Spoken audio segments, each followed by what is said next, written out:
I think this is 2025 data. AI consumed about 0.5, half of 1% of the world's electricity. And you've got to remember, electricity is a subset of total energy use. So it's more like kind of 0.1, 0.2% of total energy use. Hello and welcome to The Climate Question. This week we're answering your comments and questions, including what's the carbon footprint of streaming TV? And are you a climate optimist or pessimist? From the BBC World Service, I'm Greer Jackson. Now, let me introduce you to our panel. We have Akshat Rathi, Senior Climate Reporter at Bloomberg Green. Welcome. Hi, Greer. We have Caroline Steele, host of Crowd Science on the BBC World Service. Welcome, Caroline. Hello, thanks for having me. And the BBC's climate editor, Justin Rowlatt. Hi there, thank you very much for having me. Now, let's have our first question from Albert. He wrote, the carbon footprint of electronic devices is significant and growing, encompassing emissions from manufacturing, usage and disposal. This was not included in your recent programme, considering how individuals could lower their carbon footprint. I particularly abstain from frivolous phone camera and social media use, along with downloading films from Netflix. Now, Albert also talked about the carbon cost of AI and data centres, so we'll come to that as well. But I just wanted to say that typically in the West, the biggest part of someone's carbon footprint is transport, whether they fly, whether they drive a petrol car, electric car, heating and cooling their home is also a big part of their carbon footprint. And if they eat meat or dairy, then diet too. And that is why we focused on it, because those are the most meaningful ways in which people can reduce their carbon footprint. But I do really want to talk about this issue of digital carbon footprints, especially when it comes to streaming. So Akshat, what is the carbon footprint of streaming, say an hour of TV or scrolling on social media? This is the part of the question that to me is a little bit difficult to answer, because there is no simple way of calculating your specific carbon footprint of a particular digital usage. So just to try and figure out what the range could be, here's one example from a 2020 study. If you had a 5-hour Zoom call, your carbon footprint, according to a 2020 study, could be between 4 kilograms of carbon dioxide to 215 kilograms of carbon dioxide. Wow, it's a massive difference. Because where you get your electricity from varies, what type of computer you're using varies, how far your internet has to travel to you, etc. varies. There is a huge difference in those numbers. But at the end of the day, to me, the amount is actually quite small. So again, trying to look at the total impact that internet usage has on the world, it is between 3 and 5% of CO2 emissions if you account for everything. So you are accounting for the emissions of making the electronic products, to running them on the internet, etc., etc. So it is important that if you're thinking about a personal carbon footprint, those 3 things that you put in: fly less, eat less meat, and be conscious whenever you can be, is the best way to think about your carbon footprint. So Netflix released some data in 2020 and they said it was under 100 grams of CO2 per hour streamed. And that's similar to driving a petrol car 400 metres. iPlayer published some statistics in 2016, similar, 98 grams of CO2. But again, Purdue University put it up at 440 grams of CO2 per hour streaming. So like you say, the estimates really, really vary. Caroline, can we look at the carbon footprint of devices, making them and then disposing of them? Yeah, so I think it's useful to think about streaming, but a huge part of the carbon footprint of devices comes from the production. So I found an interesting report. It's a digital economy report published by the UN Trade and Development in 2024 that basically breaks down different devices and their carbon footprint in making them and using them. And interestingly, battery-powered devices like phones or tablets, the vast majority of their carbon footprint comes from the production of the device. So that's things like extracting the materials needed, shipping the parts all over the world, delivering them to the consumer. So making a smartphone produces about 50 kilograms of carbon dioxide equivalent, which is about the same as driving from Berlin to Prague. That's before you've even turned your phone on. And then in the lifetime of a phone and using the phone, you're likely to only produce about 8 kilograms of carbon dioxide equivalent. So, that's the vast majority of the carbon footprint there comes from making the device. And then for sort of mains-powered things like TVs or desktops, there's still a significant chunk in the production, but it's not quite as big. So for a TV, producing a TV releases about 200 kilograms of carbon dioxide equivalent. But then when you use a TV, you're releasing about 600 kilograms of carbon dioxide equivalent. So there it's slightly more shifted towards using the device. But I guess this all goes to say that basically something we can do that really makes a difference is keep using our devices for as long as we can, which I know is hard when things like phones aren't really built to last, and it's tempting to upgrade and get the best camera and that kind of thing. As well when they break, although there are some sort of interesting ideas around legislation and how we might reuse our devices more.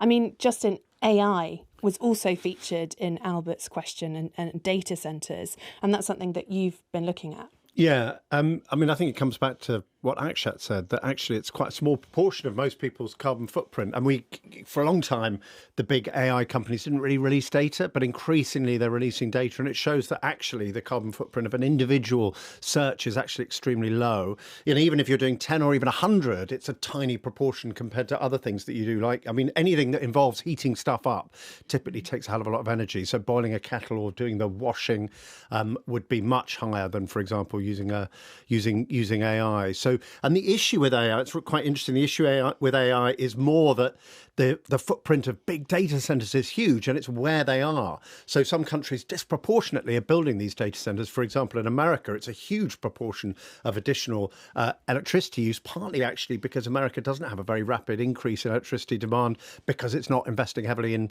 electric cars and stuff like that. So there isn't an underlying demand. So a larger proportion of it's in data centers, and obviously the big AI companies are there in America. But so it may be an issue locally in America, but it's not a huge issue in terms of people's carbon footprints. I was just looking at some studies on it. I think this is 2025 data, AI consumed about 0.5, half of 1% of the world's electricity. And you've got to remember, electricity is a subset of total energy use. So it's more like kind of 0.1, 0.2% of total energy use. So it fits very firmly in Akshat's point about, go for the big stuff. If you're worried about your carbon footprint, probably start focusing on the big stuff first of all, and then kind of start to worry about how many AI searches you're doing, worrying about things like, the carbon footprint of activities. Yeah. And I guess the other thing to point out is these devices have a huge number of benefits, right? They enable us to access information that we never would have been able to, 20 years ago. AI has lots of benefits, in when terms you talk to I spoke to NVIDIA about this, and they had they reeled off fantastic examples of, AI used to sort rubbish in rubbish centres, to separate it out, they use cameras and they identify, all sorts of things, predict, really fine weather forecasts that allowed you to turn off power generation from fossil fuel sources to balance off, in anticipation of the wind picking up and there being more kind of wind power, for example. So there are all sorts of applications. I don't think anyone's done a good peer-reviewed article that looked at the impacts, but clearly there are a balance on either side, although I suspect at the moment that there's a kind of net draw of additional energy from AI than a contribution from it, just because it's quite a novel technology. Caroline? I have a question. Oh. Write in, just click at the bottom of the screen. The comment below or email the climate question. We'll address it in a future programme. Go on. So is AI significantly worse than doing like a normal search engine search? So if you say Google something, is that better than asking AI? Yes. Why is that? Google doesn't automatically serve you an AI answer, which it does. It does now, yeah. So about 10 times is a good rough number to know between a normal Google search, searching for a Wikipedia page, or doing a question search. And the issue with AI, obviously the kind of questions you ask from a simple, lots of people use AI to effectively do the kind of search that you do on Google or any other search engines. Lots of other search engines available, by the way. But if you do a really complex one, if you're asking for detailed analysis, or even more so, if you are agentic AI, if you're asking the AI to go off and do stuff for you and maybe commission additional kind of searches or AI activities, then obviously there's a huge multiplication of the amount of effort it takes. 100,000. Like if you're asking it to book a flight, it could cost 1,000 times one Google search. Wow. But the other thing that they do, so they're trying to rationalize it. So if if it's a familiar search, then they it's kind of bounded. They don't do a huge kind of scrape of the internet. They kind of know roughly where the good sources are, and so it will use those. And then if you demand a deeper search, obviously that takes considerably more kind of energy in that activity. To me, any activity that uses electricity is getting cleaner anywhere in the world. And so your carbon footprint falls, but there are other impacts that come with it. We won't talk about water, but water is a huge problem for data centers because they use it to cool, and they're often built in places where there is water stress already. So it's less about carbon from an AI perspective, but all the other stuff that matters. What does this mean in the future, given that we're probably going to be relying on AI much, much more than we currently do? Does that, even though the electricity is getting cleaner, like how do these two things balance out? Well, as much as we are worried about carbon footprints, tech companies are worried about the cost of getting these searches served to you. Right now, most people don't pay for the AI searches that they are doing. And so they are really trying to cut their energy use down just to save money, if not to save carbon. So we have already seen a lot of efficiency gains coming through in AI searches, some that Justin talked about, where they are familiarizing a model with the types of searches that have done in the past and then serve you a quick answer. That will likely continue. But so will the types of uses that AI can be put to. Book your tickets now. Maybe it'll start to write essays for schoolgoers, all sorts of applications that we don't know. So I think we are stuck in that place where people will continue to use more and more AI, and we are going to have to continue to find ways to cut its energy use and its carbon footprint. Right. Okay. So collectively, the impact is relatively small. So individually, it's just absolutely tiny part of your carbon footprint. Let's move on to our next question. It's from Jim, and he wrote to the climate question at bbc.com. I listened to the latest episode and I smiled when Jordan, that's my co-host, said that climate change and earthquakes might go to the top of his nightmare list. It made me think there is so much to worry about when we look at the state of our planet, and hosting a show like yours must bring even more worries.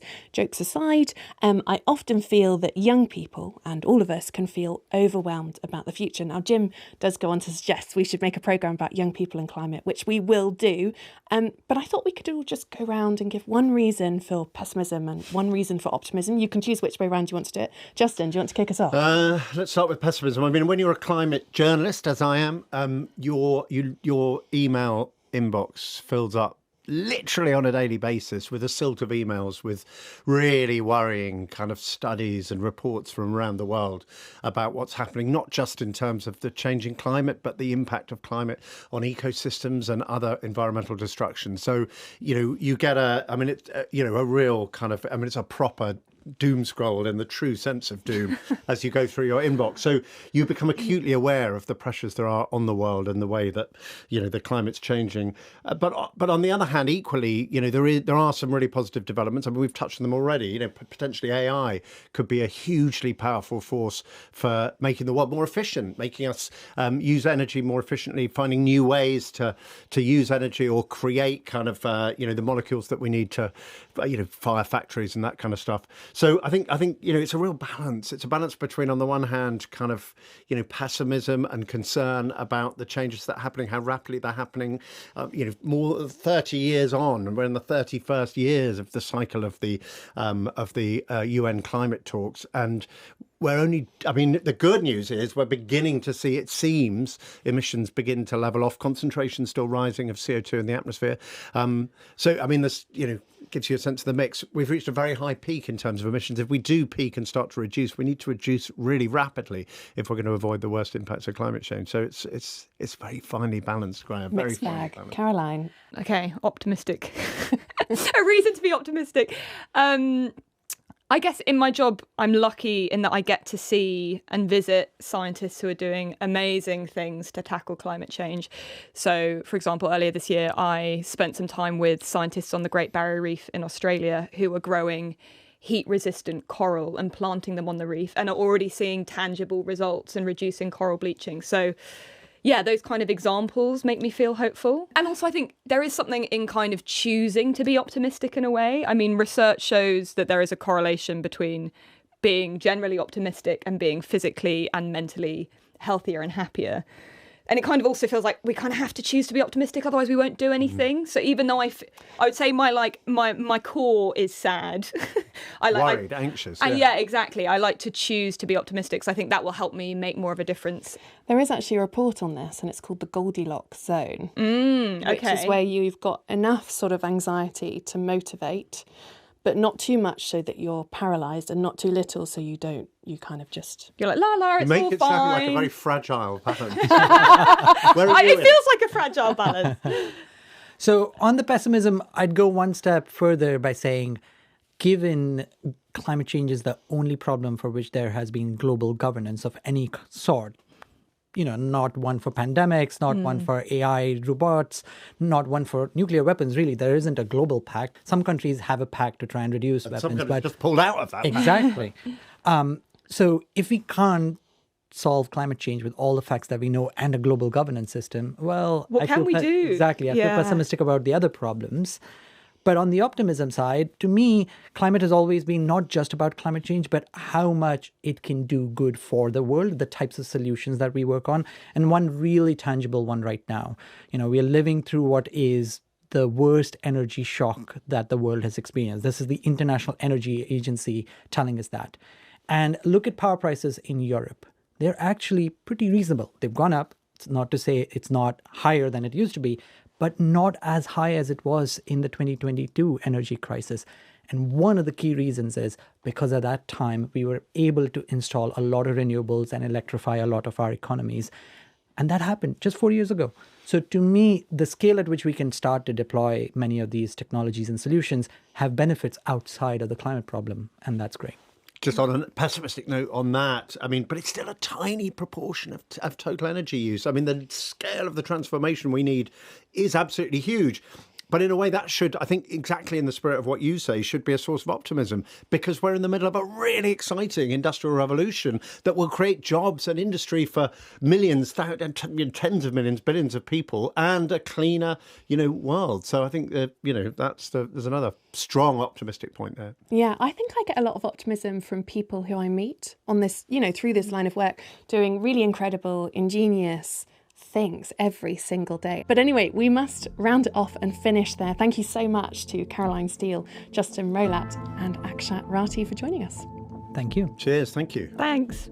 And thank you so much for watching. Don't forget to subscribe to the BBC World Service YouTube channel so you don't miss future episodes. And whilst you're there, drop us a comment, tell us what you like, don't like, perhaps you have a question for us, and we'll feature it in a future show.